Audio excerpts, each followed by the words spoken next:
Qualys has brought together vulnerability management and patch management, letting security teams discover vulnerabilities and apply patches immediately, all within a single, unified app. Sign up for a free trial of Qualys VMDR, vulnerability management, detection, and response today at securityweekly.com/Qualys. FlexTrack is the platform that helps cybersecurity practitioners get the daily work done. Red teams can create reports in half the time and track risk to resolution with the blue team. Teams can centralize remediation efforts across all scans, assessments, and audits. Effectively communicate risk in real time through simple visualizations, scanner and ticketing integrations, and robust analytics. FlexTrack is perfect for collaboration across all teams. Visit securityweekly.com/FlexTrack to claim your free month. The biggest problem in security that remains unsolved is flat networks inside the cloud and data center that allow threats to move laterally and compromise vulnerable targets. But microsegmentation using traditional firewalls is too complex and time-consuming. There's a better approach: Edgewise Zero Trust Auto-Segmentation. Edgewise is impossibly simple microsegmentation. Using the identity of machines and software that are communicating, Edgewise offers the strongest protection that adapts automatically to changes. Protect any application in any cloud without any changes to your network by visiting securityweekly.com/Edgewise. Welcome back, everyone, to Paul's Security Weekly. If you want all of your favorite Security Weekly content at your fingertips, want to hear from Sam and Andrea when we have upcoming webcasts and technical trainings, have a question for one of our illustrious hosts, someone from the Security Weekly team, or wish you could just hang out with us and all of the Security Weekly crew and community, subscribe to your favorite podcast catcher, sign up for our mailing list, join our Discord server, do all those things at securityweekly.com/subscribe. That's where you go to engage with the Security Weekly team and subscribe to all of our shows, Discord server, and mailing list. Also, if you have a specific guest or topic you would like us to cover on one of the upcoming shows, you can submit your guest suggestions or encourage your employer or PR team or whomever to suggest guests for the Security Weekly shows at securityweekly.com/guest. If you do that, we review them every once in a while, sort of, and eventually we will review them and get them on the show. How about that? I'm not making any commitments there, all right? Like, it is what it is. Passive-aggressive weekly. Oh, boy. We've got some stories to talk about. Where do you want to start? I always struggle with, like, where to start. I think you should start with the Azerbaijani government. Azerbaijan, yes. It's interesting. Like, I am Armenian. I'm part Armenian, right? And I think some people may look to me as an expert for all things geopolitical as they're related to Armenia, and I am not the expert in that in any way, shape, form, or fashion. However, fake news. Come on. I was aware of the war that has broken out between Armenia and Azerbaijan, mostly because I was actually scheduled to give a webcast for Sci-Hub Armenia, which is an outstanding and awesome organization, and support some of my newer friends and connections that I've made with folks from Armenia. We're actually talking to an awesome startup out there, an awesome organization that's trying to further the cybersecurity programs across the board in Armenia. That has been postponed due to the recent events that have happened. So if I understand this correctly, and I'm catching up on my reading, there are Armenian people who are occupying, largely make up the occupation of a region called Nagorno-Karabakh that is in Azerbaijan. And this conflict has happened over this region since at least the 80s, maybe even before that, right? The late 80s, there was a skirmish. It was largely like a ceasefire called in 1994 between Armenia and Azerbaijan. And over time, there's been skirmishes here and there, and in a lot of like laws, regulations, and declarations of like don't fight each other. Basically, if you read the Wikipedia description, right? Like over time, every few years or so, there's things that are like let's not try to get along, but no one ever really does, and that has escalated into a full-out conflict now. The reason we mention that is because there is a report that I picked up from Cyberscoop that basically says there were Azerbaijani government IT networks that were being attacked, and and as part of a Talos' actually Cisco Threat Intelligence Unit noticed this. It looked like some social engineering attempts and things of that nature attacking Azerbaijani government officials. And what I thought was interesting as we talk about these stories, and really any kind of nation states that are having at it in today's modern age are also using cyber weapons. A spokesperson from the Armenian embassy did not respond to a request for comment, but Azerbaijan did actually kind of speak out on this and are treating the issues of cybersecurity with the utmost attention. So they are under attack. And as we've speculated in the past, obviously in this types of situations, most likely our Armenian cybersecurity teams are looking to gain the upper hand in this advantage, as nation states have done largely for the past 20 plus years in this particular situation. So it was very interesting to me as an article and a topic because it is part of my heritage, of course. You know, I grew up hearing from my relatives mostly about the genocide, obviously, because they wanted to make sure that if you were of Armenian descent and in our family and families here in Rhode Island and all over the world, right, that you knew that this was happening, that it did happen, that genocide did happen, and the stories that kind of resulted from that. But, you know, personally, my family fled here to the U.S., and quite frankly, some made it and some didn't, right? And my family made it a point to teach us all about that particular piece of our history, right? What they didn't do a good job of is keeping me up to date what's happening now. Right? And I mean, no fault to them. And they were focused on a very particular issue that was very pertinent and very real for them and their family members at the time, right? So I think it's kind of interesting that this kind of intersects into cybersecurity today. I think I captured all of that. Yeah, I mean, I think you're seeing more of that in warfare now because people are starting to not only actively do these things, but I think they're leading up to warfare and conflict with cyber endeavors. So they're sitting down and saying, who are our potential enemies? And of course, all these ancient, I mean, people have been fighting there since like the Byzantine Empire and probably before then. And, you know, leading up to these conflicts, there's a lot more social engineering and other types of attempts to get things in place so that if conflict erupts, you've got a whole bunch of stuff ready to go. So I think if you're out there, you should be thinking about that kind of stuff. Yep. I think one of the things with cyber warfare, too, that is going to be apparent and begin to happen, and we've known this is going to happen, is the political side of it is going to come out, and they're not going to flat out deny it. They're going to use it as a political bargaining chip, right? The other part is it's going to be a lot less state, nation stealthy. Like, we have to get something done. We need to get it done in a hurry.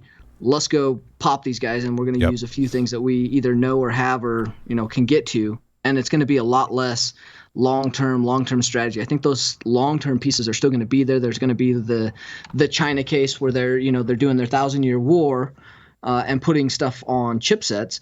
But at the same time, you're going to have those immediate action and recourse needs where there's going to be different types of cyber warfare. And I think that's going to be kind of a shift in how we analyze, how we respond to, and the levels of protection we're able to bring against those immediate responses.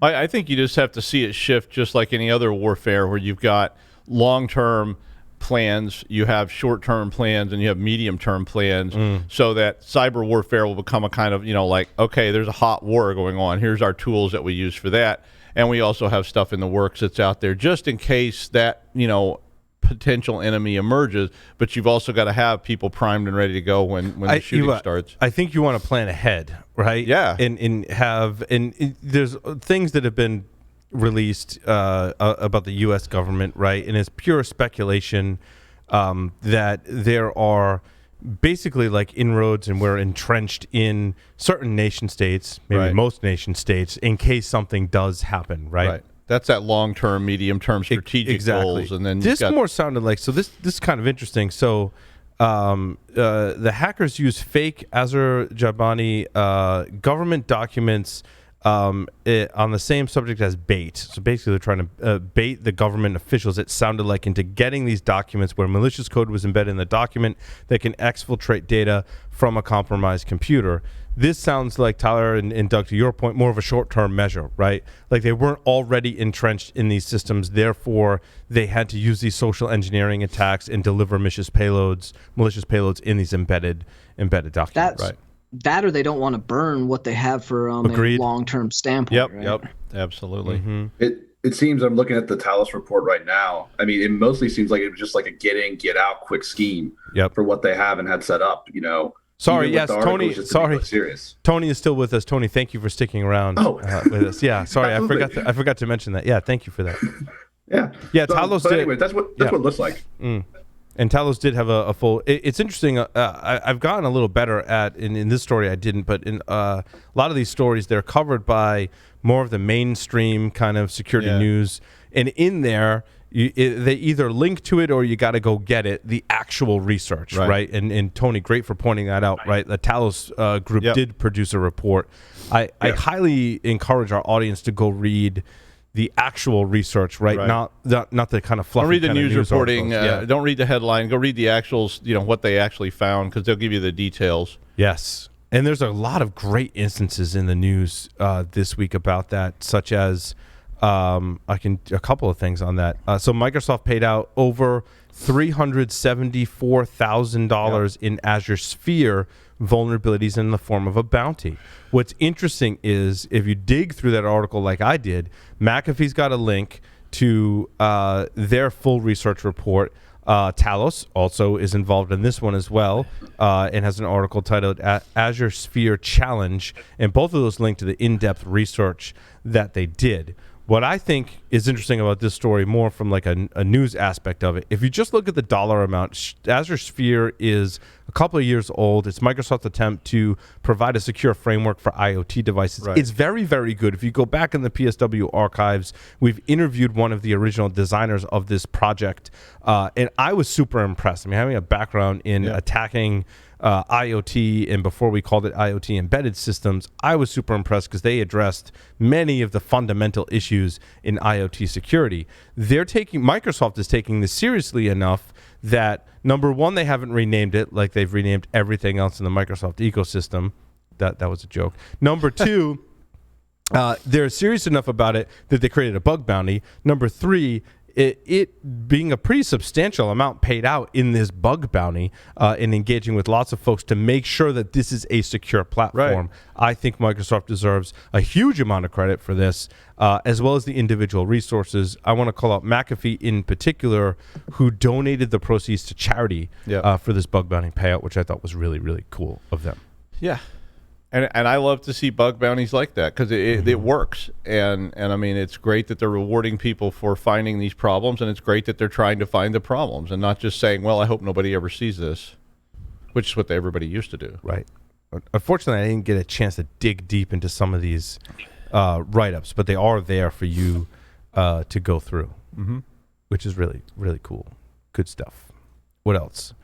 HP device. Sorry, go ahead, Lee. Go ahead. Did you say my story number 9? We can go there. Rare Firmware Rootkit. Yeah, this is a big story, Lee. Thank you for pointing that out. We probably should go here next because this was all over the news. Basically, Kaspersky found malware that was targeting UEFI systems and surviving reboots. And we've speculated about this. We've talked to the folks from Eclipsium.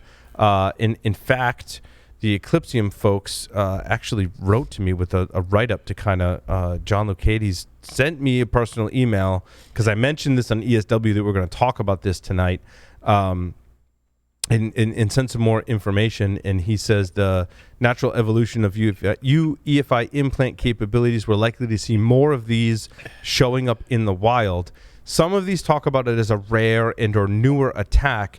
John is very quick to point out that VPN appliances from Pulse, Cisco, and others could be vulnerable to this and involved in ransomware campaigns. The hacking team code that leaked over 5 years ago, while necessarily wasn't found in the wild, is certainly an example of this code existing. I don't think this is as rare. Fancy Bear and APT 28. Like, right? This isn't as rare or new as we. Fancy Bear used a UEFI technique. Yeah. I think that's probably, yeah. Well, I don't know if it was UEFI, but they did use a like Bootkit attack in that original documentation. So I don't know if it focused on UEFI or not, but it may have. UEFI has been there's been a lot of research around this. In fact, this has been something we've looked at since probably 2013, if not earlier, and LoJack being a great example of some of the code that could have been reused. And was LoJack was the Lenovo one, right? It was in other brands besides Lenovo, but I believe Lenovo had the most. That was the one that was in the news. Yeah. There's that one. So I mean, UEFI, it's again just a bootable virtualized file system that is now integrated into BIOS. So what is stopping? What is stopping things from writing to that sector in? Right. Well, it's actually it's interesting. It's a replacement for the BIOS. It is replacement. Complete replacement for, and we did some awesome interviews with folks from the company like American Megatrend, like companies you would recognize on the splash screens of systems when you boot it up, about UEFI and the consortium and all of that stuff. So there's some great stuff in the archives about that. UEFI too, like you're thinking UEFI, you also have to consider other areas that may fit into that kind of category, something like IPMI. Right, where it has the ability to control physical hardware pre-boot, lives past the OS and the file system. Are you guys hearing the pieces that you're going to see on. Tyler, are you hearing an echo somewhere? I hear something sound like a radio playing or something. Someone needs to. Someone needs to. I didn't hear. Someone needs to check themselves before they wreck themselves. You hear that? Tell them. Yeah, I'm hearing like a clip. Oh, is that you, Lee? It's that UEFI BIOS. Lee's screen just flashed all Chinese characters. I was going to say, just a reminder to those co-hosts, if you're not talking, please mute your microphone. Okay. A little bit of echo going on there. That's all right. Yeah, just a little bit. So anyway, I don't think, again, this is rare or new. This is something we've seen, something we're going to continue to see. And UEFI is everywhere. So I mean, it's in everything you've got, and because it is like you said, it's a replacement for a lot of BIOS stuff. It definitely could be a 1,000-year warp thing. It could definitely be a flaw, but I mean, it's everywhere. So if it affects one person, it could affect a lot of people. And most of those have the ability to do in-OS flashing to that sector on a piece of hardware, right? Like UEFI BIOS updates happen via a piece of code that runs on an OS. And so you have that ability, but you also have a network stack inside those UEFI BIOSes that can go out and talk to the internet. You bet. And pull down the update prior to booting. So there's a whole lot of energy and effort, I think, that is going to come to play and come to fruition, not only now, but like from a chip and integration standpoint. How do you validate all of these different pieces and stacks that have to play together? You're not going to have a SIM or an alert or some kind of traffic analysis pre-boot on a piece of hardware that has a network stack. That's probably. Is there any way to trigger that after it boots? I mean, once it goes past that stage, doesn't it? I mean, so it's stopping in that UEFI, but once it goes past that, can you still trigger that network stack somehow? UEFI has a network stack. No, I know it has a network stack, and you can trigger it when it's in that mode. But after it's past that mode, you're not sitting in that BIOS UEFI model anymore. You've moved on. Well, you can pass whatever you want back into the operating system. There's some interesting things you can do. Well, yeah, I mean, that's why I'm asking. So, it's still sitting out there in memory, so you could maybe activate that stack, so you got like a dual stack kind of thing running. I mean, UEFI is not the only firmware subsystem inside of hardware. Like, interesting to your point, Doug, is that if you are in UEFI, right, maybe you want to infect something in the network card every time that it boots. So when the operating system boots up, now I'm in the network card and I'm in UEFI. Absolutely, because you can infect other subsystems, not just the OS. And it's accessing all that stuff as like a meta user, because when the UEFI is actually running, but then once you bootstrap beyond that, Tyler's saying you can still access those pieces of memory, which that's kind of where I was thinking. That's pretty scary stuff. I would foresee seeing like C2 reaching out, making the callback via that UEFI UEFI boot sequence where it's standing up the network stack, seeing if there's instruction sets. If there is instruction sets, that gets loaded and patched on the fly into memory that then gets loaded into the OS as part of its, port knocking, for lack of a better kind of is that like sitting in like a protected space somewhere? So I mean, is that UEFI just sort of sitting up there while your operating system is running in some kind of protected hooked out space in RAM? Yeah, so it depends on like what you're talking about. From like a Windows standpoint, yes, it's a protected space on the hard drive, similar to kind of what the MBR used to be. Kind of. That's probably not the I'm gonna best have to example. Look at that. That's very interesting. You can also have jump drives that have UEFI config files and are UEFI compatibly bootable, and so you start to think about different sectors on a USB drive that maybe could pass a scan because they're not doing anything until plugged in, and there's a specific flag that then allows that sector to open up, unlock, and then deploy and spread malware. Like there's a whole bunch of potential here that we've thought through a little bit, and there's some interesting avenues that I don't think a lot of people are really prepared to address. I'm gonna have to. What about systems that have? I'm sorry. What about systems that have Wake on LAN enabled with it? Or the ability to wake on LAN because UEFI allows that network stack then to come online. So that UEFI is sitting there listening. So I mean, it's literally like a listening daemon sitting there in your network. So that could be workable. Yeah, well, Pixie Boot is kind of similar to Pixie that, too. Boot absolutely is like that. And I mean, those things basically create listing daemons that are just sort of sitting there, listening on your network. So what's interesting, too, though, is, and I'm curious to see how the full attack would play out. Like, let's say, got a Windows system, it's got UEFI, I get malware on the Windows system, but I wipe out the hard drive and I reinstall the OS. When you reinstall the OS, like UEFI is got to have some way to be aware of that happened, right? So like if I've got malware inside of the UEFI subsystem, conceivably as an attacker, I would know when that system is wiped, and I would know to basically reinfect that system, right? Because that's a trigger. I'm not sure it cares. It just sits there all the time. I mean, it doesn't matter. Every time it boots, right? It's a meta. It's a meta function. So it doesn't matter if there's an operating system or not. It's on the chip. So it may start running the minute the chip gets power, and then it's sitting there running. So if it's sleeping, it's sitting there running, and it's just listening on. That's an interesting thing. I think I encourage people to start investigating that, because there's two things I think we're talking about: is the persistence in UEFI being the malware, and then there's the UEFI malware that's reinfecting the OS. Right. I mean, that's embedded in the UEFI, but this has made me think more. I had always thought about it as a very static thing. Not that it was uncorruptible, but more that it was like it kind of goes away once the system's running. I was thinking, well, that stuff's not even available. But now I'm thinking, no, I guess it actually is available. No, well, and I think I asked this question at John Locati's in previous interviews. Like once the system's all up and running with an OS, like notice when you update your BIOS, which isn't a BIOS, it's UEFI. You don't necessarily have to boot up on a floppy anymore, right? Remember back in the day, I need to update my BIOS. I need to go build a DOS boot disk that would update my BIOS. Now today, you go in the operating system that's already booted and you go update it. So it's a two-way mechanism. Absolutely. I mean, it's like a mini OS that's just sitting on a chip. So it's just sitting on the motherboard. And when you need it, I was thinking of it more like when you need it, you run it. It's like a service. And then it goes away. But I'm with you. I think it's not going away, and it's sitting there because Wake on LAN and all these other kind of things means it has a mechanism to sit there still punched into that live system, which means it could possibly be accessed even if that system was doing something else entirely. Mm-hmm. I'm really interested to see if that thing could be triggered while you've got Windows running. Could you trigger the UEFI and then connect to it somehow? That's like, yikes. Yeah, you can, well, think about when you update drivers and it says I'm updating firmware. It's basically updating the firmware in whatever subsystem.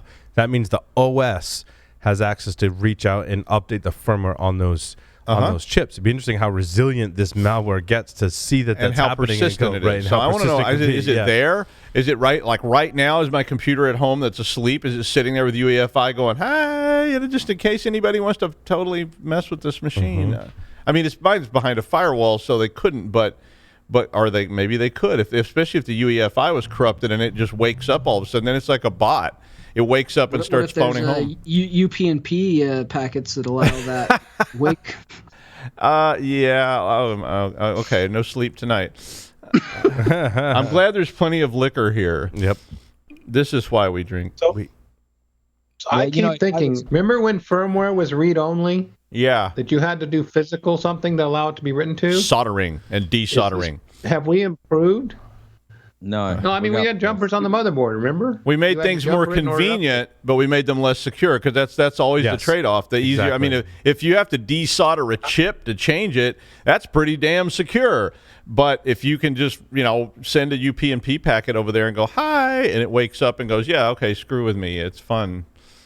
But we can update the security on the fly. Yeah. It's like DevOps. Yeah. You can write really crappy code and push it out faster, but you can also push out fixes faster. Absolutely. Well, yeah. So you can obviously fix it if you want to fix UEFI. You could conceivably fix it, but it's about knowing that it's there. So beware. I know. Exactly, but that's what Eclipsium does. Eclipsium will say, yeah, the hash on the firmware that you got on there, that doesn't match what has come from the manufacturer historically. So you've got some kind of issue. Yeah. Right. That's pretty cool, honestly, from the standpoint of your ability to do anything about it at this level. Yep. That's pretty Tyler, unique. We're not the only ones who think it's cool, because Eclipsium this week or last week just secured like $13 million in more funding. That's it. Yeah. Nice. We need to right. We're establishing this as a much bigger issue, I believe. Yes. At least a potentially much bigger issue. Absolutely. I mean, it's definitely much more frightening than I ever really thought about. I mean, I tell you, that's one of those things I had not really thought about that much. That was just an incredible case of naivety on my part, because I think part of that is antiquated belief systems, because like Lee said, you kind of still have that feeling that the BIOS and all this stuff that's like chip-based is sort of untouchable. And you don't really think like that, and that is the way you need to think, because it's like, no, it's touchable, and maybe really touchable. Mm-hmm. Exactly right. Where do we want to go from here? Well, let's talk about similar lines. HP Device Manager vulnerabilities may allow for full system takeover.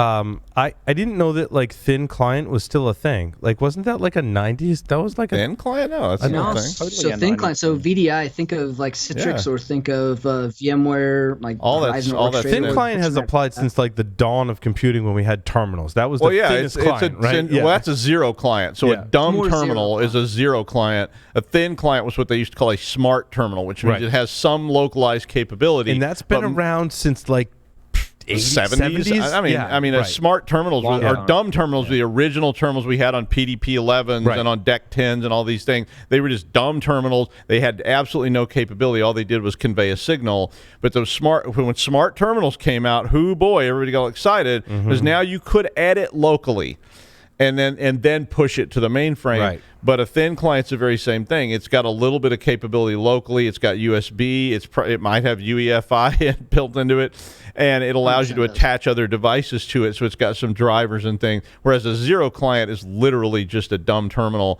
that's going to pull down an image from somewhere. So all it does is manage that. In this case, so HP makes thin clients, which they are describing as low performance computers optimized for establishing remote connection with server-based computing environment. The HP Device Manager allows admins to remotely deploy, update, and manage thousands of thin clients. There were 3 vulnerabilities that were discovered that could allow locally managed accounts within the HP Device Manager, susceptible to dictionary attacks, to weak cipher implementations, malicious actors to remotely gain unauthorized access, or allow malicious actors to gain system privileges. And all of those are explained in the article. The details come from a research group out of the UK and describe this in much, much more detail.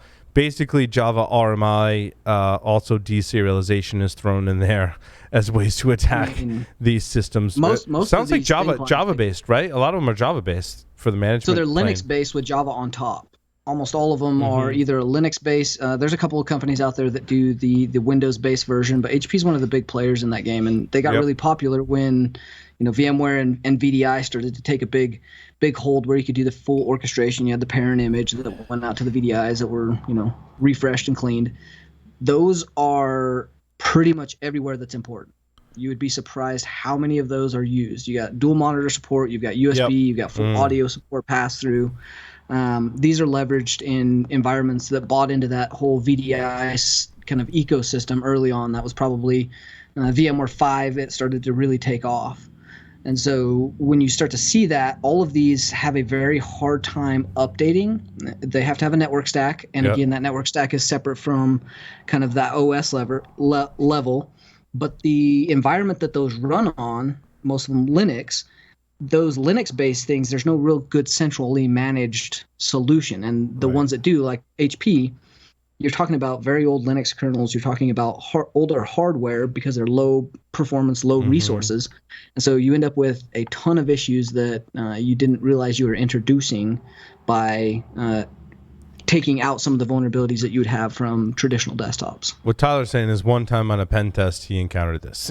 It sounds like. But I will say, all these attacks, though, relied on that low-level management. I read this article earlier this week, so forgive me if I don't remember it exactly, but they were relying on low-level attacks. So when you were actually managing security at a higher level, so like you're up at layer 7 and higher, like Active Directory type management, that they were not being impacted by that. It was when you were letting that Linux-based just exchange over the network manage it, because a lot of those things are super. I had some that were basically like Telnet and RDP based, and you could brute force them because we were doing it in the lab. So they just literally like RDP, and if all the passwords are like password, they were really easy to just break into anything and everything. RMI is, now that I read this, I hadn't seen it in a while, Java Remote Method Invocation Service Registry. RMI protocol seems to be commonly found in enterprise systems, and security of the protocol and application using it often relies on obscurity, which is usually sounds like the kiss of death when it comes to definitely the kiss So one of the death. interesting things with Java, I've run into this a few times in my pen testing life here. Is that if you serialize the objects, you have to make sure you properly check the trust boundary at the serialization and deserialization of those objects. If you don't, and you blindly trust the deserialized object, then invariably you introduce a vulnerability. And there's been several instances of this where, as a pen tester, if you need to exploit it, or as an attacker, you most of the time need to construct a custom Java object that deserializes into something that would actually exploit that lack of trust boundary on the so-called server side, or whatever the listening socket is. And I've written custom objects to do this on a number of instances where there are vulnerabilities introduced. And this is actually a pretty broad attack surface. Yeah, because like it's not hard to figure. I mean, in terms of like figuring out vulnerabilities and exploiting them, in this case, we're talking about deserialization in Java. It's not that hard, like, because the vulnerabilities and exploits that exist are really just slight variations on each other.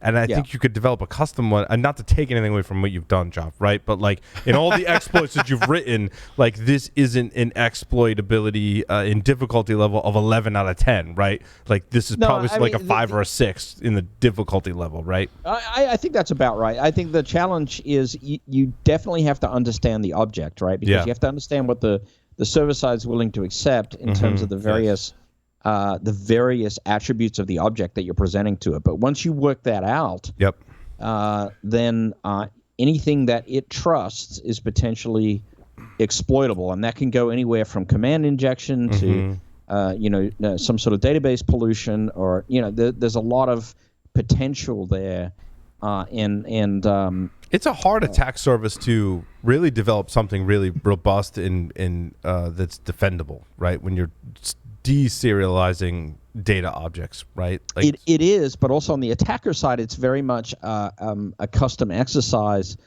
for just about every application you come across. So you've seen some of these come out as easily publicly exploitable. One of the classic ones was some of the vulnerabilities that came out with the Apache Commons library that had some injection stuff in it.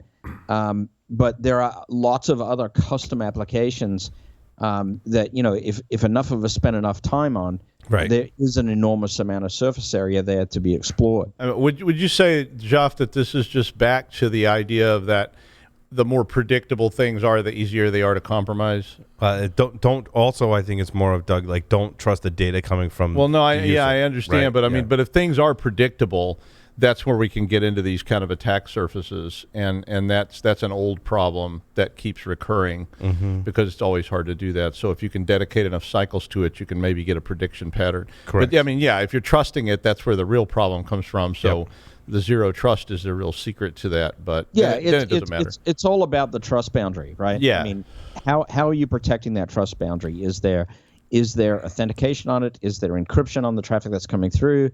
If you're blindly just opening up a network socket and saying, send me a Java object that is serialized, and then just trusting everything in that serialized object, you are asking for trouble. Right? I mean, that's where the case here, Joff. Yeah, that's where that Maze ransomware attack, the Maze ransomware attack last week that was based on a VM, comes from that same kind of attack surface, because the idea that these VMs that are running in your network are trustworthy because they're embedded in an object that you pseudo-trust becomes a trustworthy object as well. And that's why they were pushing it like that, because it gets you inside the trust boundary.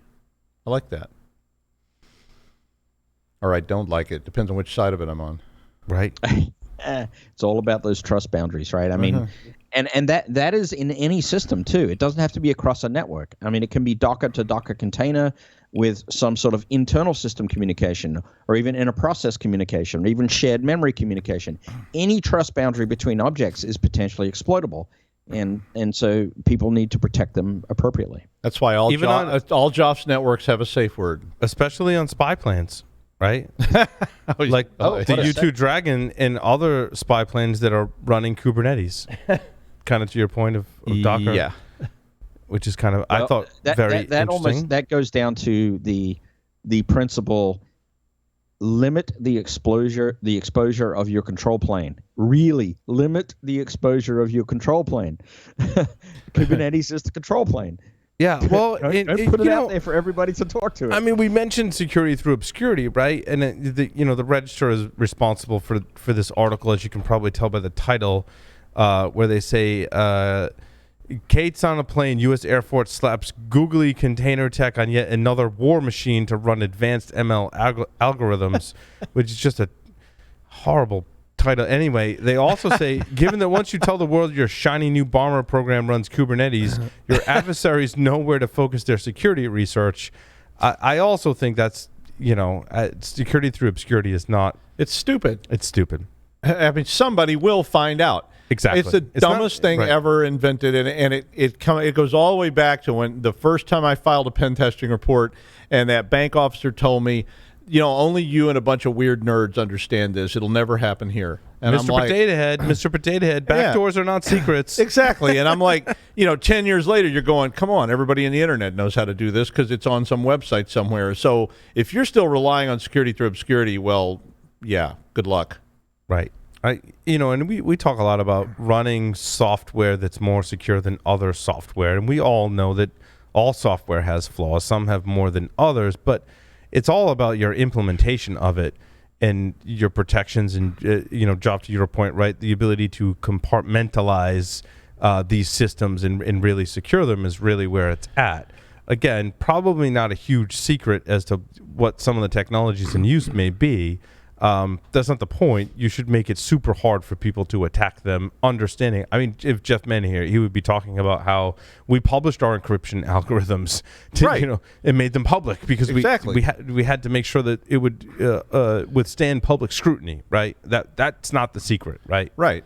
It doesn't matter if you know how it works. If it works, then it's fine. You can say, I understand the algorithm. I just can't get around it. I mean, and that's far better than saying, we're just hoping nobody figures this out. I mean, that's just an incredibly naive point of view because there's an infinite number of people in the world sitting there trying to push this information and figure out how to do it. And somebody will.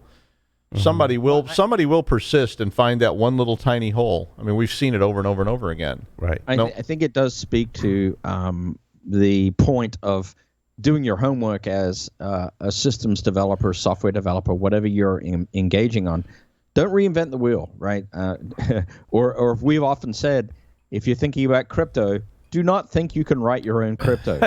Very bad idea, right? Well, it's a great point, Jeff, because they say that Kubernetes is being used to swap mission software loads on and off the spy planes for onboard computers.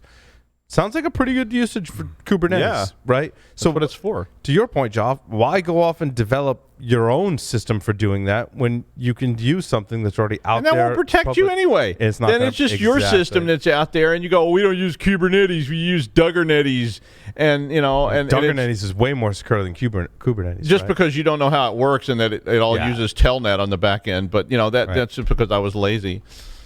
Yep. I mean, that's just such a naive point of view to say this Damn that Duggernetes. Yeah, I hate that crap. But Duggernetes 2.0 is coming out soon, and we hope to resolve some of those pesky Telnet issues. Mm-hmm. Are you going to move from Telnet to RSH? Nah, we're just going to change the password from password to password ! Oh, that's a good idea. Nobody will figure that out. I had a question for everyone, hosts and listeners included. I've been looking into embedded device security or insecurity and printer vulnerabilities for quite some time. It's kind of like an issue I hold near and dear to my heart. HP just announced a bug bounty that will expand to include cartridge security. Toner cartridges have firmware on them. Yep. Wow. A P-51 Mustang just flew over. Right? Either that or whatever Paul ate for dinner. Oh yeah, I was going to say, or a Taco Truck Tuesday. It's Taco Thursday here in the studio. But so HP is including cartridge security, specifically firmware on printer cartridges in scope, which is really cool. I mean, in a quick search, I could not find good references to vulnerabilities. Would you like to see one? Yes, in firmware on cartridges. So Tyler, have you either done or seen this particular? Yes. Is there if you're listening, you can't see Tyler's face, or you'd know that Tyler's seen one. Is there public research, Tyler, that talks about this? Because I couldn't find it easily, and I didn't spend a whole lot of time either. Actually, don't know. Like, I know how to do this because of years of messing with these, because my family owns a print shop. And thus, the cartridges and the refill of those cartridges is very highly controlled by the vendors that oversee these particular printers. Because they don't want you to pretty much every vendors do. So Tyler, ink cartridges, the manufacturer doesn't want you to refill them. They want you to buy new ones. Yes. At a very high cost. Yes. And is that firmware on them that controls that? Yes, and they have counters on there based on your license agreement, your service agreement, and how you lease those. Those counters on there actually control the level of service you get, how much you're allotted for that service month, and then the counts applies to your warranty against the machine and the lease count. So how much you pay per copy. If you go over a certain amount, then it's just like a lease on a car. And those are often, the firmware within those actually directly control the machine and the counters within those machines and the ability to reset those counters. Additionally, those firmware and the chips on the cartridges now use NFC or a form of NFC and or some high frequency RFID stuff. And so there's a ton of interesting communication that happens between the printer and the cartridge and the firmware that actually applies and sends communications back to those printers. I have not seen any security research on this yet. I've not found any other than all the stuff I've done. I mean, a lot of these printers just started being sold. I mean, like I bought one earlier this year, and I was looking at it when I first put it in. And it immediately, I had it blocked, but it started chattering like crazy, sending out traffic. And that was when I found all this stuff, that it actually has a subscription service in it where it tracks how many pages you printed, and you can subscribe based on how many pages you think you'll print every month. And they send you ink, and you don't pay for the ink. You just pay for the subscription. And so if you say we print 5,000 pages a month, you can subscribe at that level, and then they're making money on that spread too, between like, well, we said 5,000, we really only use 3,500, and so it's a that cartridge has a lot of capability now that they did not have in the past, which is interesting. It sounds like more of a DRM. What are you holding up there, Tyler? Is that a chip off of an toner cartridge? I think you're muted. So here's an example of some of the chips and the firmware that you'll see embedded in a lot of these cartridges. Mm-hmm. Again, you see the antenna, you see some firmware. That communication and the actual embedded memory on here contains some very interesting code. We'll just say that. And a lot of these multifunction devices, also the embedded inside the bigger ones, on the back of these, actually there's an embedded either Windows 7 device, Windows XP. Almost always it's some kind of Windows device that handles the file shares, a lot of the web server requests, and then manages how the printer actually does the PostScript and PLC6 driver. Tyler is going to be the first researcher to claim a bug bounty on this. It's my prediction. Yeah, I was going to say I didn't know they had a bug bounty. I can just feel that coming, right? Tyler's going to be like, "Wait, I've been doing this for fucking 10 years." What's interesting now is if you search for like printer toner cartridge firmware vulnerabilities, the first 2 pages of your search results on Google are references to like this announcement from HP. And like there's no like talk at like DEF CON or anything like that. Like coming it's all soon. Referencing this article. Coming soon. Yeah, which is so if you haven't submitted your call for papers, you can definitely talk with me as I talk about the printer bugs that have come out from near field communications on Paul's Unleashed. That call for papers is open right now. Oh, did you submit to Unlocked? I haven't looked recently. Unlocked is what it's called. Unlocked. Yep. Not yet. Well, and I will say, I mean, they've been doing this with commercial quality equipment for a while, but they just started pushing this in the Soho market. And that means it's more available to people to examine because, if you have to go buy a $50,000 printer to examine, that's a little more challenging than buying a $200 printer, but they're pushing that commercial technology down. And I think that's why now people are starting to explore it more because you can get one. And they won't let you take the printer apart at work, they frown on it. They frown upon it. Ask for forgiveness, not permission. Yeah, that kind of thing. But it's been 10 years. This is a monumental year. 10 years since Stuxnet. 25 years since the movie Hackers was released. But 10 years since Stuxnet, and the question being posed is your operational technology safe?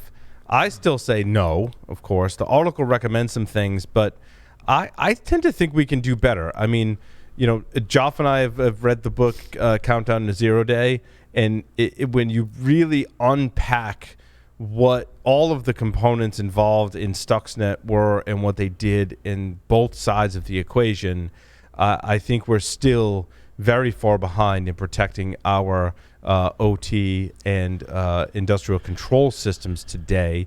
Some of the recommendations in this article include like making security a priority because OT systems were built without security in mind. They have weak points of entry, and there's all these devices like fire alarms and such.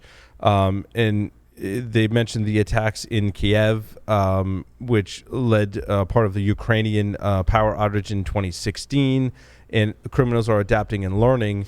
It's kind of like the high-level recommendation of like pay more attention to security. But I'm like, even if you unpack what happened in Ukraine, there's a lot more there than you can just say like pay more attention to security. I mean, the details in both Stuxnet and the hack of the Ukrainian power grid go really, really deep. And just having these high-level recommendations, not enough, in my opinion. Well, not enough. OT is the OG of security through obscurity. Oh, for sure. I think not only have we not improved, I think we've gotten worse because all these OT systems that are out there are still sitting there because OT, by its very definition, is designed to persist. It's supposed to exist for a long, long time. Designed not to be connected outside of its Absolutely. own network. So these systems were designed to last for 40, 50 years. I mean, they're going to sit there in a factory and trigger some event. And what's happened is, as IIoT and other IoT devices have come into play, And we started bolting our OT networks onto our regular networks. And, if we follow the Purdue model and we put DMZs and firewalls in between the OT and the IT, cool. But a lot of places are not doing that. A lot of places are saying, oh, wow, cool, look, a new sensor we can stick down there in the factory. And it's... That, I believe, is what happened in Ukraine. It is. Correct me if I'm wrong, the serial communications with the OT devices, they were like, oh, we can get these little devices that talk serial on one side and Ethernet or Wi-Fi on the other. And that was the reason why they were without power for an hour and 20 And now they went from Ethernet to Wi-Fi or some other protocol. And because all that stuff is there, they have not moved as aggressively with the management of those systems. So all of a sudden, you've got this OT system that's sitting there, and now it's accessible through the vending machine. But it extends even more than that, because if you look at what happened in Ukraine, the thing that I love this as part of an attack, but it appalls me that the attacks that happen in the physical world that can affect people, right? In the control room where they were controlling the power grid, they also turn the lights off. Yeah. Right? So now the operators are sitting in the dark and the equipment is attacked at the same time. And so I just think that recommendations that are make a security a priority, it's so much more deeper than that. It's understanding your adversaries and having so many more levels of failover, not just in the grid, obviously, which they've thought about a lot, right?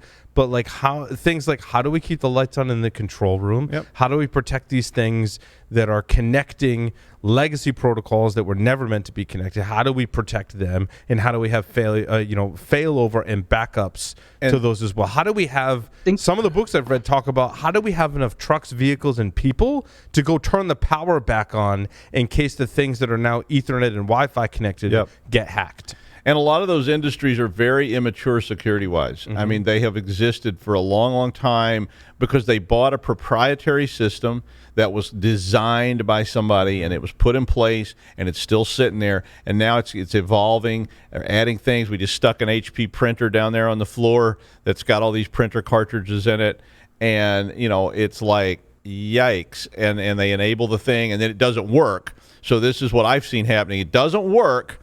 And they go, oh, we need to open a port in the OT firewall system so that printer can communicate back home because it doesn't work otherwise. Hold on. We have two folks on the line who live in Idaho. Is it Sandia Labs where Aurora?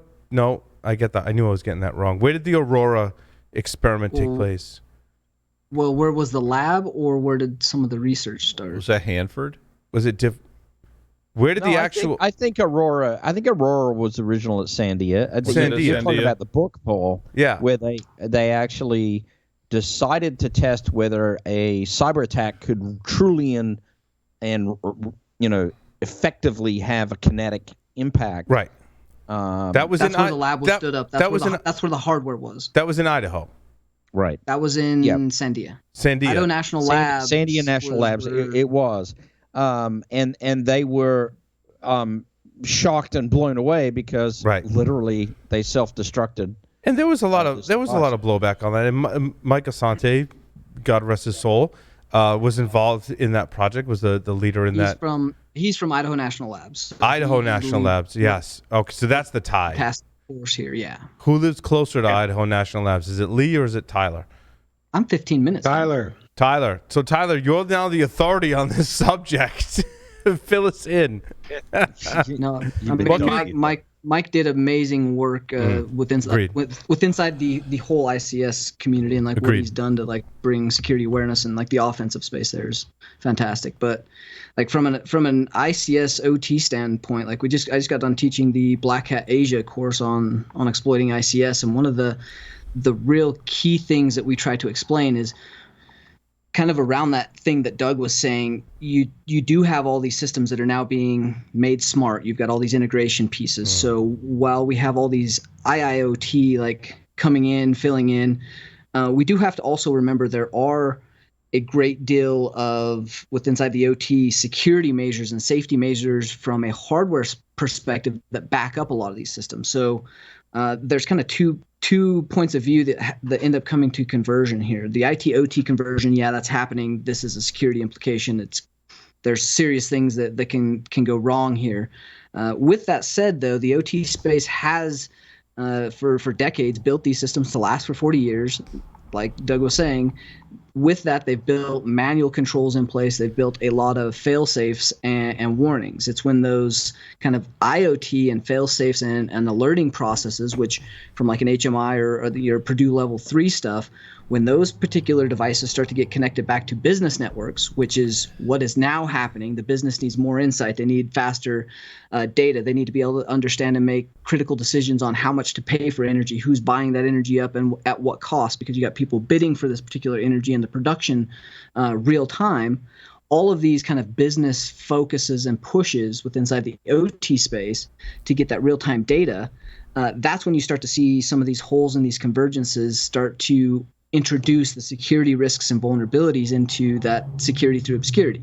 Yes, the manufacturers are notoriously bad for having proprietary software, having proprietary applications that run the HMI or that the PLC is running. I mean, we've seen that huge last year at Black Hat. During our ICS class, we've seen that big VxWorks vulnerability come out against all VxWorks. That was huge. You're talking 8 million plus devices that control pretty much the world. And there's a vulnerability within inside the software that then programs and controls a lot of this that the vendors use, or the real-time operating systems that are running on the PLCs. That's huge. Because we don't realize how much of our life actually is controlled from this. So there's a huge piece of that. If there ever was a story or an example that security through obscurity does not work, it was Stuxnet, right? Yep. Because we very well know that we did it. Someone did it. Someone found out, right? And again, I don't think this is something that every organization on the planet needs to like drop everything and react to now. But when you look at what happened with a political climate with Iran, like it was important enough that teams worked to find out exactly what type of centrifuges were being used in Iran and did experiments on those, exactly what types of software. And you can always do that, right? There's and you can always, exactly, Tyler, exactly. That's exactly what I was trying to say. Is you can pay off a vendor, you can pay off a secretary at one of the places to tell you what they're like. You can use social enengineering and call. I can't tell you how many places we've got in with. It's easier than that. I mean, you get access to Mossad and they can figure stuff out, and they were invested enough in that, and the threat was imminent to them at the time. I fully believe that as well. The intelligence gathering was a critical component to Stuxnet, right?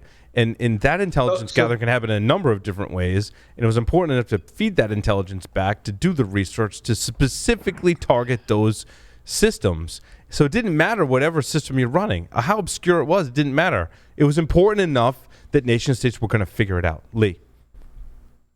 Oh, so the thing about the intelligence gathering specific to Stuxnet is they made some easy. They were taking PR shots in the facility with the gear in the background. Yep. So they just zoomed in and they could see what was back there. And the people taking didn't think OPSEC at all. They just were, here's these supporters, politicians, whatever, in front of our sexy project. We got to get this out. And that's where some of the interesting stuff comes in that people don't think. Like, did you ever think earlier, that in like popular works that we would read as cybersecurity professionals, that we would understand the Syrian nuclear scientist that provided the plans to Iran, that we would be like reading in that level of detail about what happened, right? That was, Joff, I know you read the book too, right? Like that was one of the staggering, I'm like, I can't believe I'm like actually reading this, right? Like this should be so obscure and buried, but it's such a critical component now to this story in cybersecurity. It actually was astounding reading that book. And again, I would reemphasize any information security professional, if you want to read a book about a determined government effort, go get that book. I mean, the Countdown to Zero Day book is an amazing read, because it wasn't just about the hacking of the controllers. There's a whole section in there about how they had to very, very carefully control the speed of the centrifuges to not fail too quickly, to fail over a long period of time. But it's also the valves too, right? It wasn't just the speed. Yep. It was the valves of the uranium and where it flowed in various stages of the enrichment process. Some of the, I don't know if it was earlier attacks before they were controlling the speed, was, well, rather than, the way I understand it, like rather than going out the enrichment kind of valve, it went out the waste valve, so they weren't enriching as much uranium as they thought they were, right? Like that was they wanted essentially to raise the plausible failure rate without raising the attention alarms, that this could be an attack. And so it's very, very carefully crafted. And honestly, it's an astounding piece of engineering to actually pull that off. It is. It's an amazing. Also, I have to give credit to all the researchers. I think Symantec was a big part of it. It was an amazing effort to actually realize what was going on and to come to that realization of all the security professionals involved that this is very real. This is no longer just IT stuff. This was... And it was an amazing moral dilemma, which I think is also a part of the story that you don't realize. What if you are a security researcher that uncovers malware like this and you figure out that the intent is to disrupt a nation state, maybe that's an enemy nation state of the company, of the country that you live in or working in now, whose intent is to harm other countries, and now you're bringing this information to the public and disrupting this operation, but the operation is protecting people. Like that moral dilemma was very real in the book, and it kind of makes you question a lot of things. Like, what is the right thing to do, right? Yeah, and it should. It presented real questions. I think a lot of us in this industry, we like to pretend that what we do doesn't matter that much, in a way, right? We're dealing with business information processing systems. What could possibly go wrong? That book fundamentally changed my view that we're not just dealing in business information processing. And when you look at that book and you realize the ramifications of that, it's just, I can't say enough. Go read the book. It's just incredible. Lee, sorry, did you have more comments on?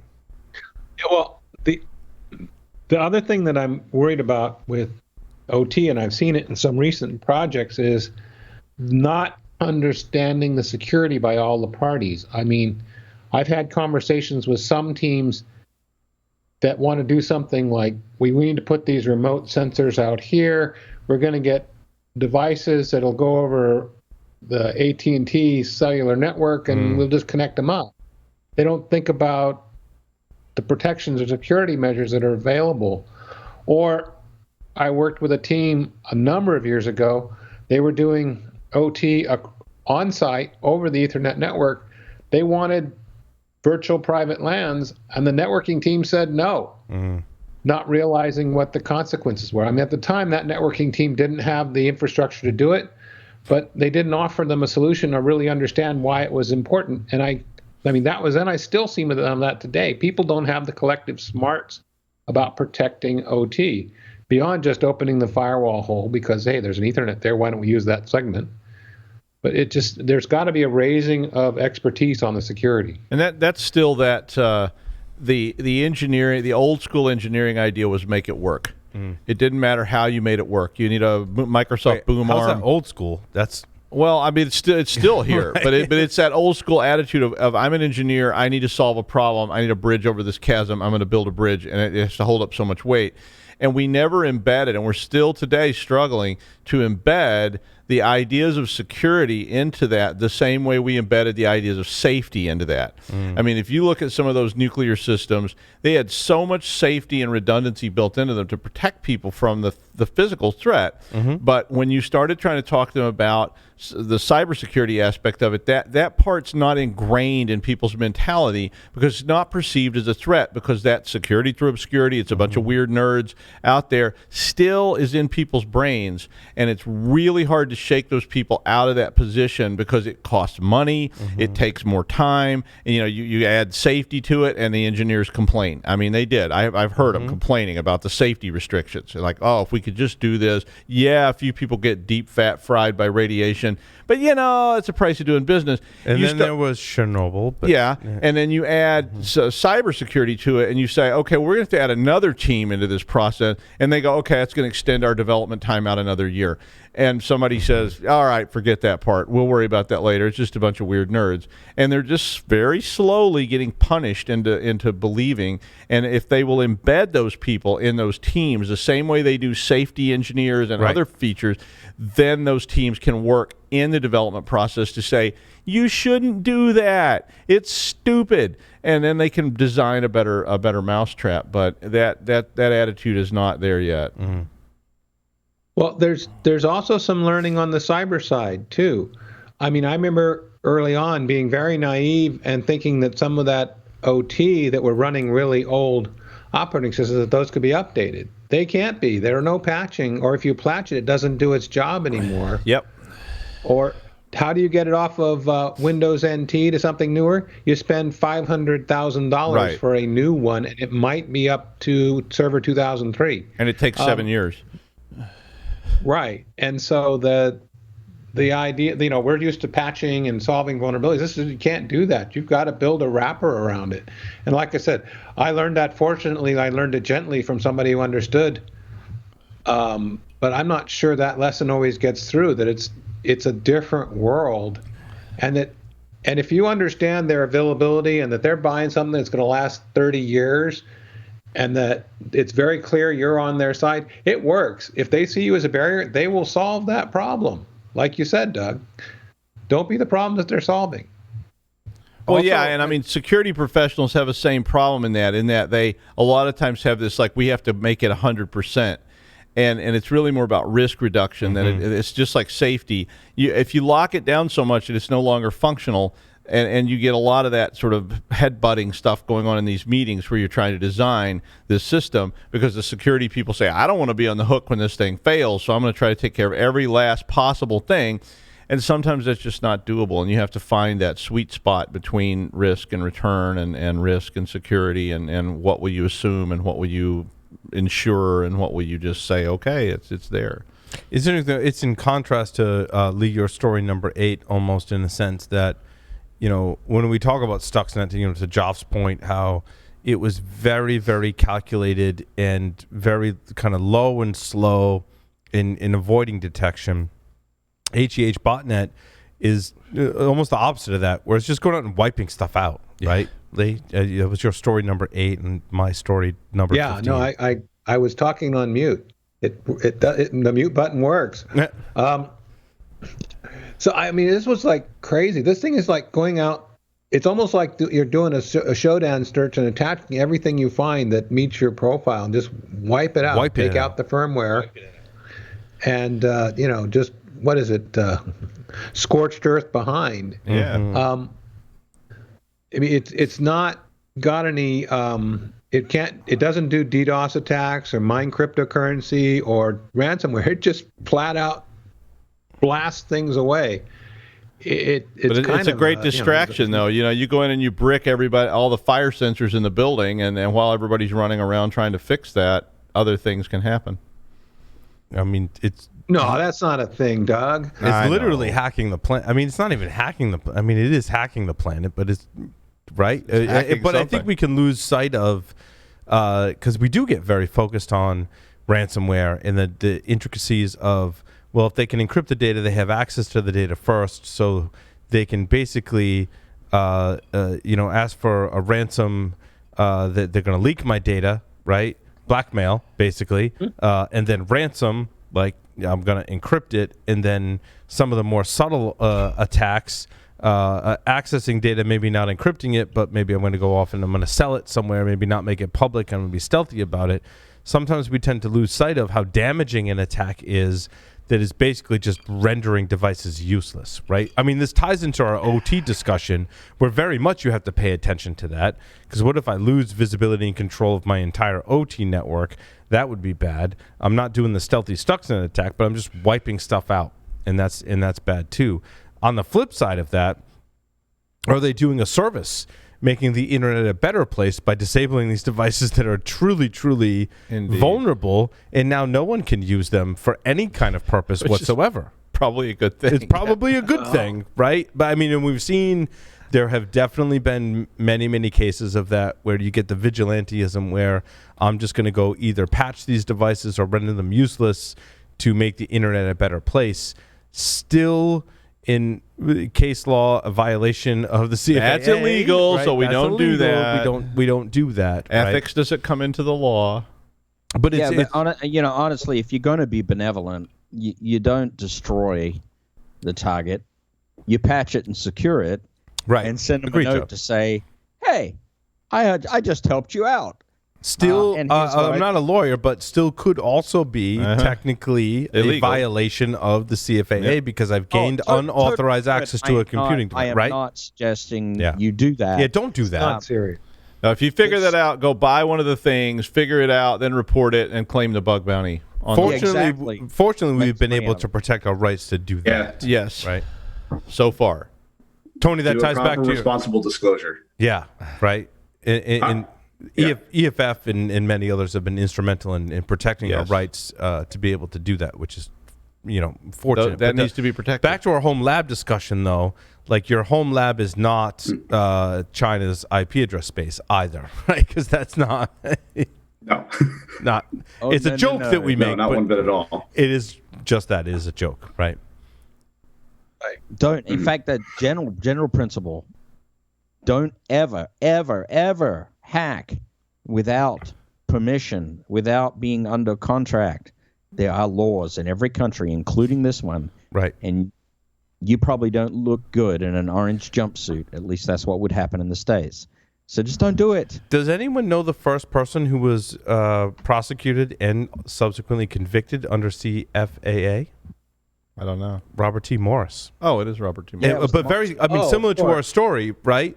Unleashed a worm for kind of like the Morris worm. The Morris worm for kind of academic purposes, and got due to a bug, basically wiped out a bunch of systems and was convicted under that law. Bigly.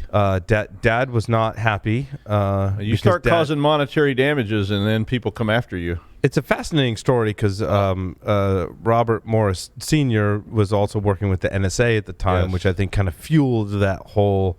And Robert Morris Jr. right has not spoken publicly or been in the security kind of scene or community since then. Is really one of my bucket list interviews that may never happen. Tell me that's not a proud dad moment though. Like, I know. I mean, you'd be like, for us today, right? For us today, I mean, that situation is unique though, right?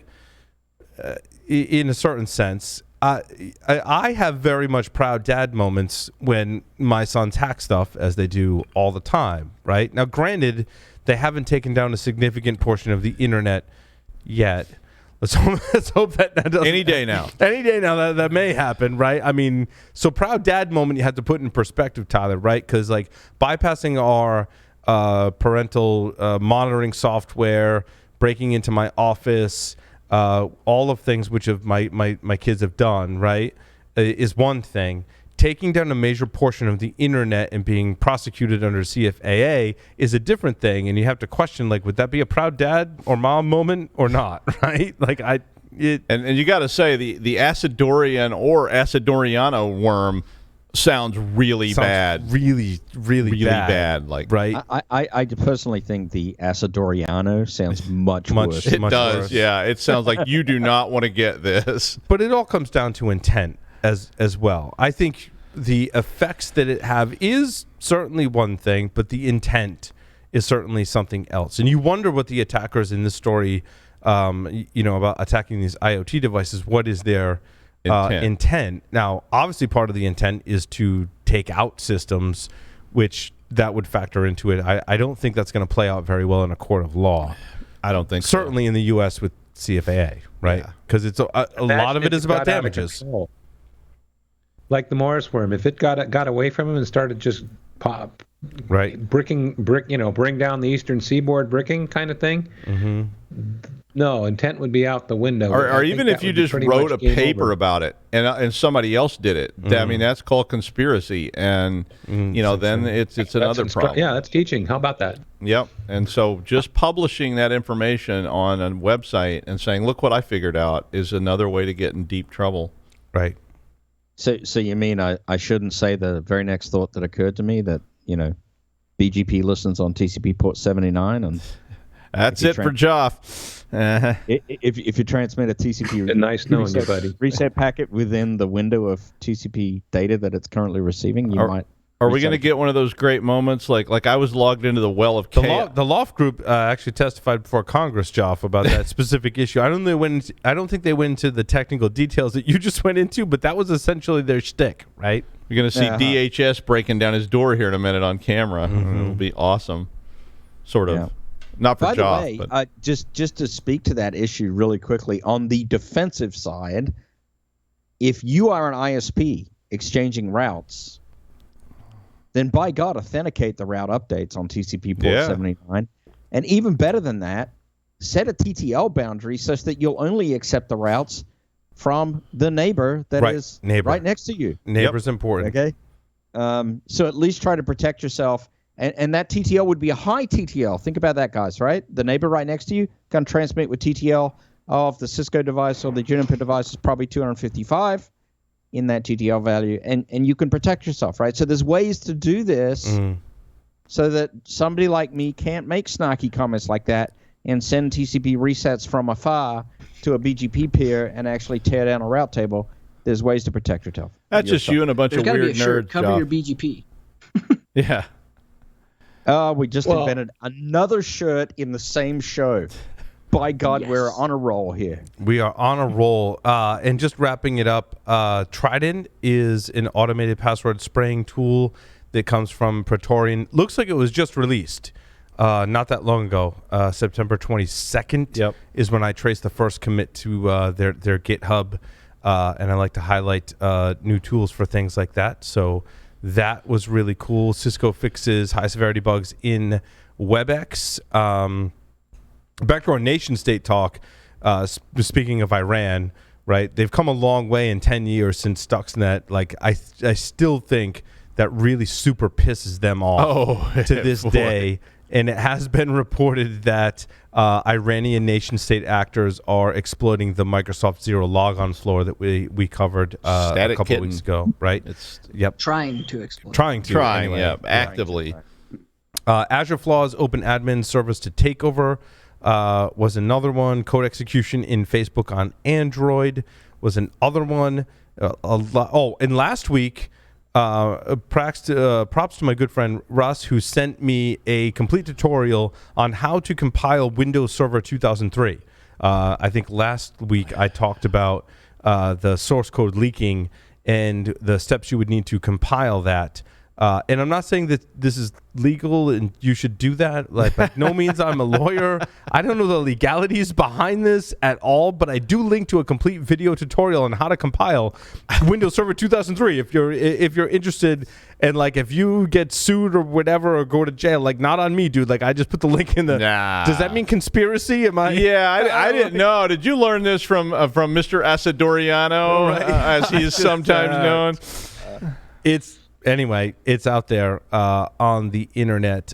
Oh, and the last story that we almost forgot to cover is, and I don't agree with just being so blunt about the kind of title, right? But basically, there's male chastity devices that exist out there, and apparently there's ones now, like every other sex toy on the market, as we've covered in previous segments, quite frankly. A lot of these sex toys are now either internet connected or connected in some way via Bluetooth or some other kind of communications protocol, right? Because like, we have technology, so why not apply that to things like sex toys? In this case, it is a male chastity device. If you don't know what that is, like, go Google it. Don't Google that. Don't Google it.